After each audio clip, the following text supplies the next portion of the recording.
Okay, you know what time it is. What's up, everybody? It's time for Tao of the Day. Why don't you come up and give me a number between 1 and 81, and I will read your Tao for the day. We'll go through it, and then we will go through it line by line. The reason that I do this is because I want to continue to spread the Tao Te Ching, the ancient text written over 600 years BC. And by Lao Tzu, I utilize the translation of Stephen Mitchell and love to share with you the Tao of the day. If you have a number between 1 and 81 and want your Tao for the day, you join me. The Tao translates to the canon of reason, or I translate it to the canon of reason. It could be the way of life or other things like that. And so what we're looking at, Catherine, my buddy, she's going to come on. We're going to read a Tao. Yes, the canon of reason. What is in Catherine? How are you doing? I'm doing good. Let's try 67. Here's what's weird though. It's weird I for two reasons. Go ahead. You tell me why it's weird on you. because I wake up and then I kind of just chill out for a while and just be Yeah. quiet. Linger. And Lingering. then 67 jumped in my head. And then my phone vibrated and it said you were on for the Tao of the day. Oh, see? And I'm going to tell you something that's weird. I'm not at home in front of my computer. I didn't bring my computer on this little trip. I'm over at my sister's in Virginia. And so I brought my hard copy, my book of Stephen Mitchell's Tao of the Day and Ooh. or Tao Te Ching. And I have a bookmark that I've kept in here. I don't know. This bookmark is really old, and I move it around when I pick a new Tao. And 67, 68 was where the bookmark was when I opened the book today. I think I might be psychic. I think you might be. So here we go. Some say that my teaching is nonsense. Others call it lofty but impractical. But those who have looked inside themselves, this nonsense makes perfect sense. And those who put it into practice, this loftiness has roots that go deep. I have three things to teach: simplicity, patience, and compassion. These three are your greatest treasures. Simple in actions and thoughts, you return to the source of being. Patient with friends and enemies, you accord the way things are. Compassionate towards yourself, you reconcile all beings in the world. Boy, that sure sounds like the way I end my stuff of keep it simple, be at ease with yourself, and allow intuition to light the path. Oh my God, this is so beautiful. That's right. So, like, So keep I it think I'm simple. done. Like I just Yeah, explained the whole thing. that's it. You've already embodied this. So yeah, let's do a lot of comparison between you and this Tao and your work. So some say that my teachings is nonsense. Others call it lofty but impractical. How does that, like, how has your experience been in presenting your work to not only the world or the business world or individuals here on Wisdom? How has that sort of played itself out? Um, I would say that people often I think they find it interesting that I, break it down in such a simple way that it's unexpected, Yeah. which seems, it's lofty to think I can lead my business through intuition. When you hear about that CEOs you recognize and see in the world of what they've accomplished started off leading their business through intuition, the management of their business, of their companies through intuition, it begins not to feel so lofty. And Right. then when you realize how simple it really is, it's like, oh, well, there you go. Sounds way easier than these complicated systems people keep selling me. Right. We could often just be like, "Oh yeah, yeah, yeah. Intuition is nice, but it's impractical, and like Right. it's not going to get me from point A to point B because it's going to be like I'm just being guided by it." Right, right. It's just about meditation all the time. No. No, no, yeah. But those who look inside themselves, this nonsense seems to make perfect sense.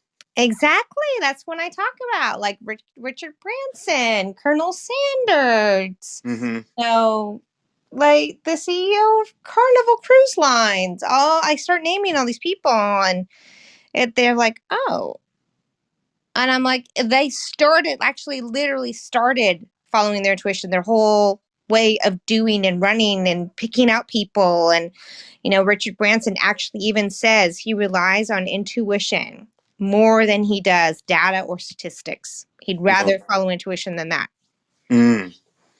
And this next line, and those who put it into practice, these people that you're talking about, right? Like Yep. Branson and stuff. This loftiness has roots that go deep. Yep. Yeah. Oh, nice. I have just three things to teach: simplicity, patience, and compassion. Well, I mean, I already said that, so. Yeah, yeah, yeah. Well, that's the thing. Like, keep it simple, be patient, and compassion is like listening to yourself and like not doubting yourself. That is compassionate. Not Yeah, I doubting your. say be at ease with yourself. Be nice to yourself. Be kind Yeah. to yourself.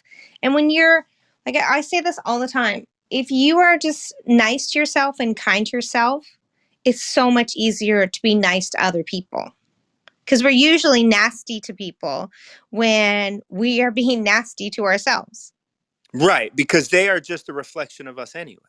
Yeah, or we're just in a snappy mood. So, like, we accidentally snap at someone, go, "Oh, I'm so sorry. I just was having a hard time doing blah, blah, blah. I'm sorry I snapped at you." It's because we were being hard on ourselves. If we're nicer to ourselves, it's a lot nicer to be nice to everyone else. And imagine what the world could be like. It could be, it could be like, it could be like really conversations like this. It can just That's be right. loving and embracing and growing all the time. It's so beautiful. Well, These uh these three are your greatest treasures. Simple in action and in thought, you return to the source of being. Patient with both friends and enemies, you accord the way things are. And that's like come back to being simple, and then you can accord the way things are. You don't have to snap at other people. You can allow them to be just as they are, needing and wanting and getting just what they want, need to get. yeah. And I like that it says action because I often say that intuition, the most missed part of that, and sometimes the more difficult part of it, is the acting upon.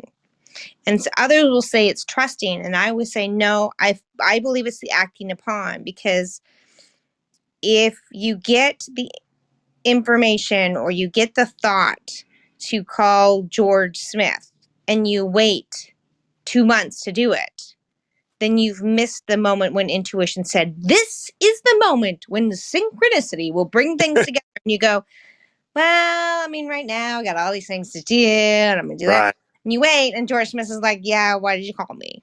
Right. Whereas I if found you, somebody else for that problem. Thanks, George. right, or when you call them that moment, they'll be like, "Hey, I was just talking to Bob, and Bob actually needs your services. I would never have thought of it unless you called." Right. Yeah. So Yeah. it's Simple that in actions acting. Yep. and in thoughts, right? Yep. Like simple in action and in thoughts. So like keeping your thoughts like why do I want to call Bob? Dot dot dot. No, no, no. Shut up. Say Yep. less, say yes, move forward. Come on. Let's Yes. get this ball rolling. Exactly. Yeah. Call now. That's right. You return to the source of being, and the source of being is this intuition, is this being present at this moment. We don't have to plan it. We don't have to predict. We don't have to know. We can just be here. The source of being, we can be here present right now. Yeah. I mean, you can literally plan the management of your business from following your intuition. Your marketing can be led by your intuition. Your pricing structure can be led by your intuition. Who you work with can be led by your intuition. This is source. This is the information that comes from source, from your creator, from your true self, from all Right. knowledge known from past and future. Yeah. You can do this for yourself. This is how other major CEOs do it. You can. It's amazing. And that's exactly what this says. Oh my gosh, Yeah. I'm so excited. Patience with both friends and enemies, you accord the way things are. Compassionate towards yourself, you reconcile all beings in the world. Be at ease with yourself. That's right. Oh man, we have whipped through this in less than 10 minutes. So nice. And I Okay, think so this is let's do one it. I think it's one that I have read, but I don't think I have presented this on that Tao of the Day. So I think you have found something that has not been presented, and so we're gonna just that's so great. I'm because I want to be able to, like, once I get everybody to go through them, like once I go through every one, I'm going to be able to work on, like seeing how I can, like, I want to go through each one so I know which ones are not have not been used, and so I use those when I'm alone. When When I'm nobody alone. comes up. Yeah, when nobody comes up and speaks. When I, like, yesterday I did one, like, I think at 4 in the morning, just because I had to take an early flight. Um but I'm able to kind of tap into the ones that I don't use. But once they're all there, then I can start. I'm going to be excited about kind of creating a bunch of different things, maybe writings and other stuff from this. So this is going to be something that is going to continue to be spread, because I love Tao of the Day. I don't know. I I do don't know. too. Like, and Spencer I've been doing Tao stuff. of the Day for like 10 years. Oh. Like, I've been presenting. I like when I started Twitter, it has to be close to 10 years ago or whatever. I was doing like just one or two lines from the Tao, and I'd call it Tao of the Day. And then I was doing it like 5 or 6 years ago on Facebook, and it's something that always just has come back. And I don't even think about it. But obviously, I've been led through my intuition. So much of all that I do is led by intuition. And when do you do your intuition stuff here on Wisdom? Because I Whenever keep my missing intuition it said, whenever "Hey, you let's want. be on Okay. wisdom." Okay, because there have been times where I've been like, because I don't always see when you get online, but sometimes I see it and I'm like, oh, she did this last night and I didn't see it or whatever.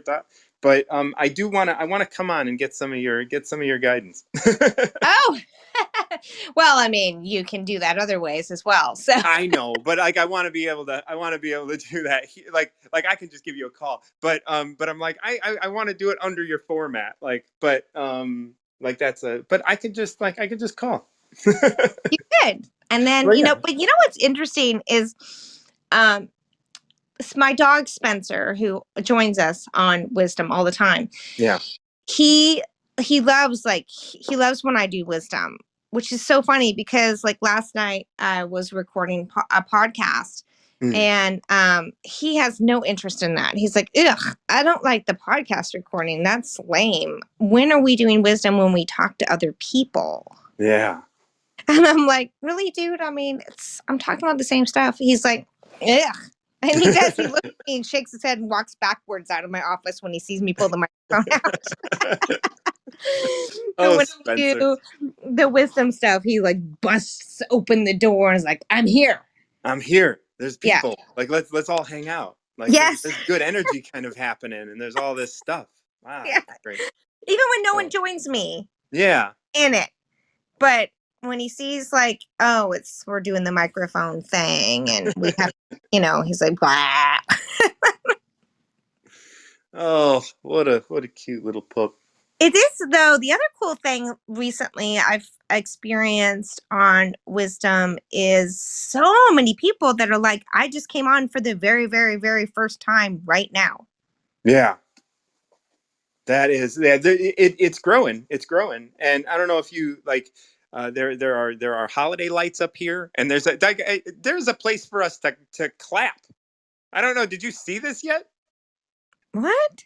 So when you get off of speaking with me and you listen to me, Yeah. there is a button right in the middle of the little square of the presentation stage or whatever, in which you can clap. And I would love for you to clap for me, just so I have so I can figure out what it is, and I can text you and I can tell you what it does and how you can track it, or if it's trackable at all on our end. Maybe it's just something that they're tracking. So if anybody can clap for me, like, if Yeah. right now, clap for me now. And I'm not seeing anything change, but maybe when I'm done, you know how it has a list of your listeners and stuff. Maybe at the end it'll say these are the people that clapped for you or whatever. I don't know, but clap away, folks, and I'll figure it out, I guess. Really? Well, Yeah. So I when you don't when mind that. I'm okay with that. I The big thing I am not into, and I hope it has an off button, is I don't want comments. Oh yeah, I don't want to see. Yeah, I don't know that I want to see comments like midstream, unless maybe I wouldn't mind so much if I can turn them on or off. Right, right. But You I know, don't want. I I want. don't want to just like here talk to me because I want to pay attention to the person I'm talking to. Right. I don't want a running commentary going, Right. like when I do Zoom group things or whatever that I'm invited to, and I watch that. I turn the comments off. I don't care. I don't want to listen to people going, ah, you know. Yeah, yeah. And Okay, it's nice to have a moderator, but it is. Okay, before I close out, I'm going to do my thing. You yep. ready? Keep it simple. Be at ease with your. Oh, and allow intuition to guide the way. Is that right? You just got cut off right before. But Catherine, I love you. Thank you so much for joining me. Thank you for 67. And that was all you. That was all you. And I'm so grateful to be able to not only have you in my life, in my wisdom, in my circle, in my social world, and everything. It's just awesome to have you around doing you in my life in all of these ways. So thank you. If anybody is listening and wants to join me for Dow, oh, and Catherine, if you are still listening, clap for me. There's nothing that sound was not your clapping. It was my phone. It might have been you sending me a text. But I'm gonna read number nine, number nine, number nine, number nine. Right. Number nine says, I'm just writing a note that I'm reading number nine because sometimes I can forget, especially if other people come on and we start talking for a while. Fill your bowl to the brim and it will spill. Keep sharpening your knife and it will blunt. Chase after money and security and your heart will never unclench. Care about people's approval and you will be their prisoner. Do your work, then step back. The only path to serenity. Okay, so fill your bowl to the brim and it will spill. And this is what we're always trying to accomplish, right? We're always trying to accomplish this thing where it's like, oh, we have it all, right? We have it all. But every time we do, it spills. And then we're like, oh, I'm missing some. I've missed some. Like it's not all here now. And so it's so important for us. And what it's saying here is like, I did a talk recently about leaving room for inspiration. It was like in the middle of the night. I had eaten too much, and there was all this stuff going on. But like, it's so important to be able to leave room for inspiration. And when you leave room for inspiration, you're leaving room in that bowl so you can walk to the table after you filled your cereal bowl. Like I always just see cereal and milk in this scenario. When it says fill your bowl to the brim, I'm always thinking, oh, you've put too much milk in your cereal and you're spilling it, and so this reminds me of this concept of like doing things on your own. And yeah, you can get 100% of the profits, but maybe it's 100% of nothing. And then when you step into yourself with somebody else, when you step into a partnership that you're intuitively driven to be a part of, you don't like you might have to share 50% of the profits, but that's 50% of something rather than 100% of nothing, right? Like you fill your bowl to the brim. It's like, oh, I have all of this, but it's spilling, spilling, spilling, spilling, spilling. And it's just it's like, no, leave room for inspiration, leave room to be here, be present, keep sharpening your knife and it will blunt. Yeah, this is what I think about education. People who have been through so much education in their life, who have gone to school and gotten their masters and gotten their like terminal degree, and then they go and they try and get another terminal degree, right?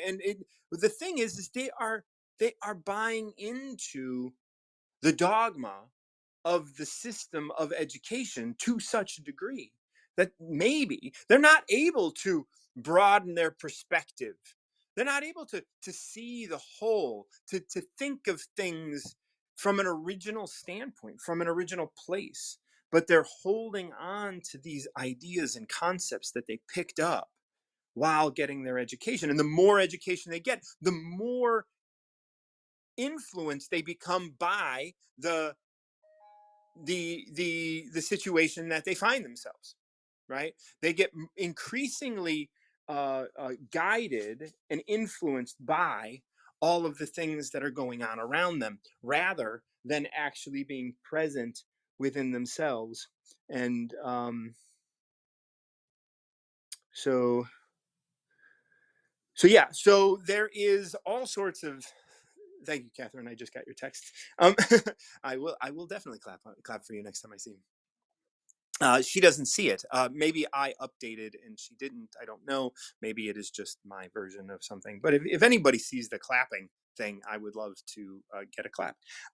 So keep sharpening your knife and it will blunt. Yeah. So, you know, one of the ways I sharpened my knife was going to AA, right? And getting clean and sober. So most of you may know now on Tuesday, I celebrated 21 years clean and sober. And so one of the great things about getting clean and sober is one of the great things for getting clean and sober is the groups of AA and the 12-step groups that are so ubiquitous with recovery. And if we look at the AA groups, that is a place where we can continue sharpening our knives and be blunt. If we just continue going to AA, and AA is our salvation. When we are faced with a problem that somebody else is dealing with, if we're faced with helping guide somebody to solve a problem, we, like so often happens, may find that a hammer is the only tool we have. And even though this person needs a screwdriver, this person needs a vise, we're giving them a hammer. And we're saying, this is the answer. And this is a way we could dull ourselves and dull our focus and dull even our ability to pay attention to other people and what their needs are because we are so dead set on having a specific answer. And that specific answer is sharpen. Sharpen your knife. Just keep sharpening it. Just keep getting better at this one solution. But the thing is you hold everything. And if you sharpen one aspect of that, you are going to lean on that thing more than you need to, more than maybe you even want to. So if you keep sharpening your knife, it will blunt. Chase after money and security, and your heart will never unclench. Here are things that, like, this was written 600 BC, right? This problem has been consistent for a long, long time.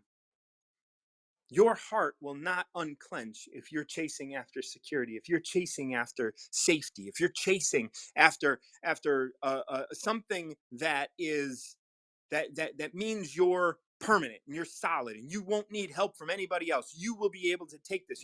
I look at the Christian religions, right? Like all of the different sects in the Christian world. And I always say, it's interesting here. One of the things that is important here is that like is community, right? And a lot of people within the community want more money.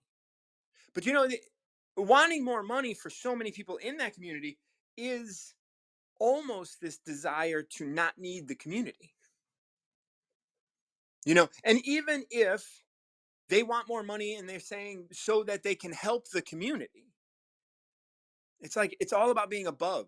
It's all about not needing the community, about being in this space, in this place of um of of independence. And even when you are stuck inside of even if you are independent outside of the group, or being independent, like the group also wants independence from everybody else. And the thing is like community is bigger than your community. Community is bigger than your planet even. And you are part of all of these communities. And so So trying to find security in any one of those, trying to find safety, trying to chase money so that you can do that, like so that you can separate yourself, whether it's the group, right? Whether it's the church chasing money or the individual chasing money, they're doing it so that they can separate, so that they can live without the need of the community greater than the community they are, whether that community is you as an individual, because that's a community as well. Um, or if it's the community of the church, or if it's the community of the country, chasing after money or security, your heart will never unclench. And when we chase after war, when we chase after like this idea that we want to be stable and secure, those things will always kind of wither us little by little. Care for people's approval, and you will be their prisoner. So this goes back to the community as well. Where else are we looking for approval, right? This like I go back to the Christian sects of like like I've only had interactions with some evangelical free folks are the people that I've had some interactions with. I was raised Roman Catholic, but the Christian sects are they're everywhere here in the United States, and I don't know all of them. I know I've known and loved people that were from evangelical free, Baptist, Protestant, like as I know that that's general, but yeah, so all sorts of different places, but chase after people's approval and you will always be their prisoner, even if that person's even the approval of God. Even if you're looking for, like, even if that people is God, even if you're chasing, care about God's approval, and you will always be their prisoner. Their prisoner. You are not the prisoner. God doesn't want to hold you prisoner. Your neighbors may, because you being their prisoner, you looking to them for approval means that their life is approval. And I very well may, I do definitely do this still. And I'm seeing this unfold right now in my life, where there is somebody's approval that I want, and I am currently their prisoner. And in reading this, I am seeing that yes, I want to no longer be their prisoner, as they don't want to hold me prisoner.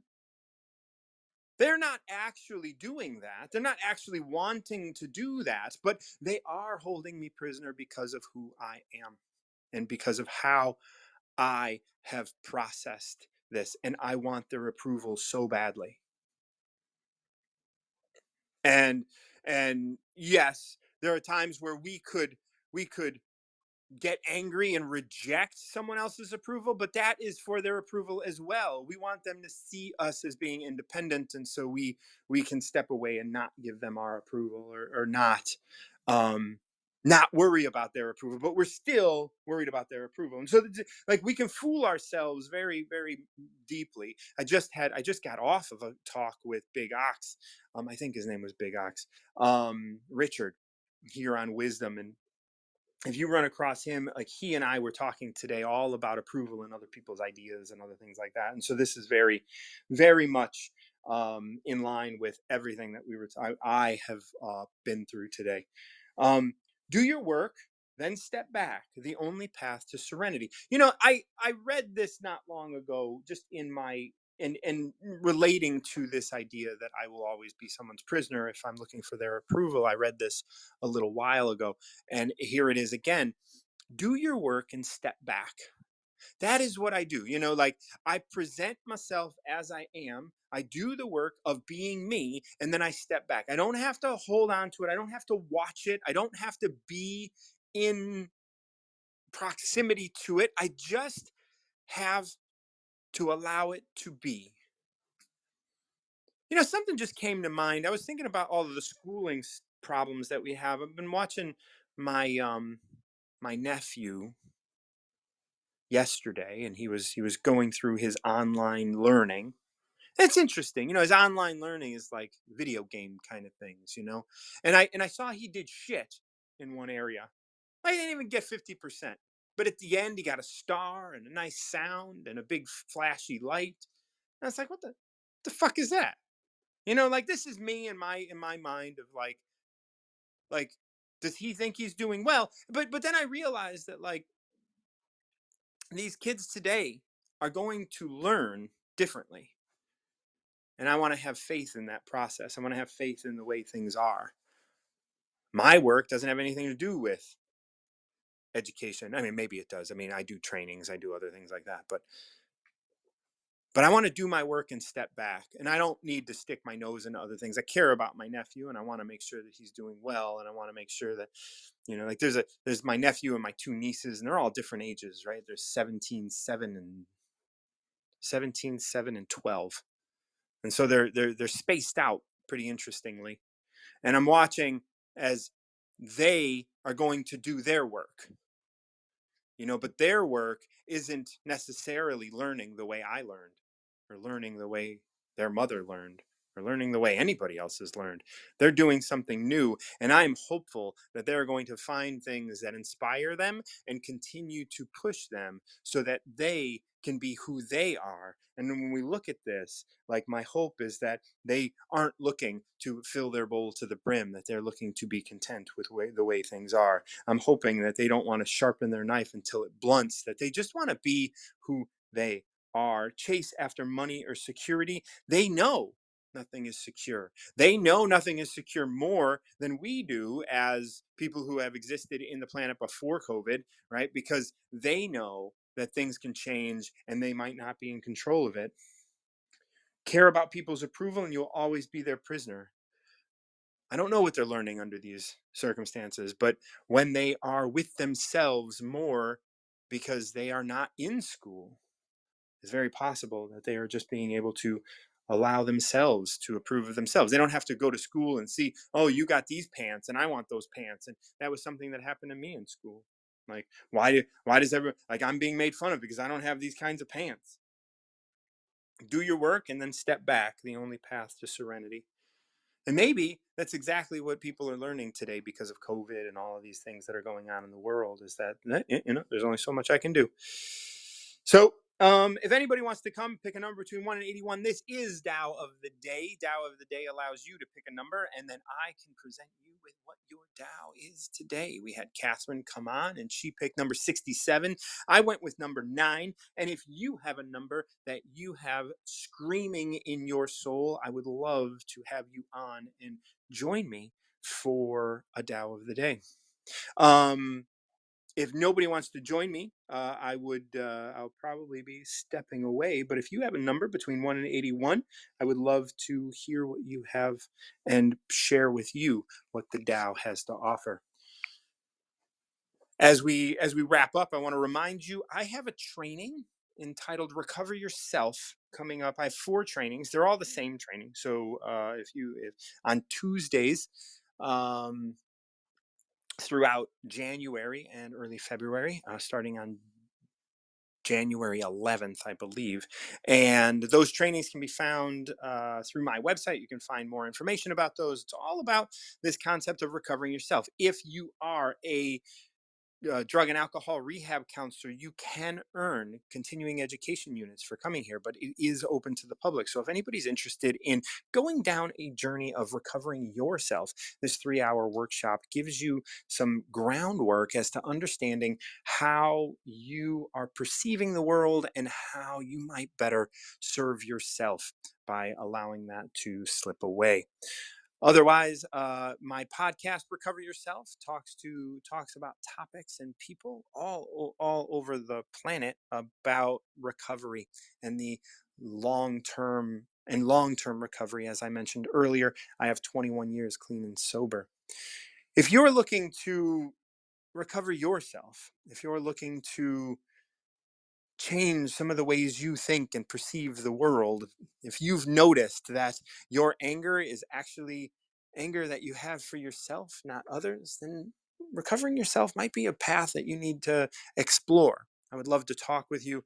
Please give me a holler on Instagram or through my website, links you can find here on Wisdom. I appreciate you listening. And until next time, keep recovering yourself.